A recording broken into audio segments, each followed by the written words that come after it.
Week 7, Rhetoric Level. When Spain cracked down on the Venezuelan revolutionaries, Simón Bolívar responded in kind.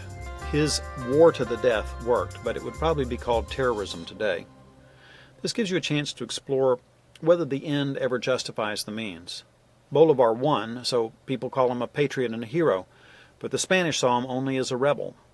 Is all really fair in love and war, or are there cases where victory is worse than defeat? Our Rhetoric Level book, Simón Bolívar, the Liberator, attempts to excuse Bolívar's tactics. The author, Guillermo Sherwell, argues that the Spanish were wrong to exterminate Americans simply because they were Americans, but that doesn't explain why it was right for Bolívar to execute Spaniards just because they were Spaniards. It is true that Bolívar's war to the death was a winning military strategy in a time of war, but that doesn't mean Bolívar won't answer to his maker for the choices that he made. Winning isn't everything to a Christian who takes the Day of Judgment seriously.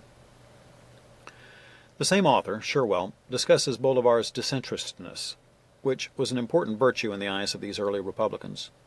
Political theorists in the late 18th and early 19th centuries believed it was essential for political leaders to act without seeking any personal benefit.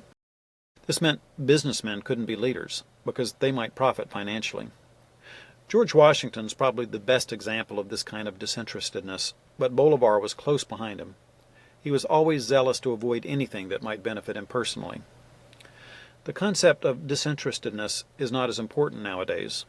People are more tolerant of politicians who benefit from the policies they propose, and they're more skeptical of other motives that drive human behavior besides profit. We've discussed the Congress of Vienna already.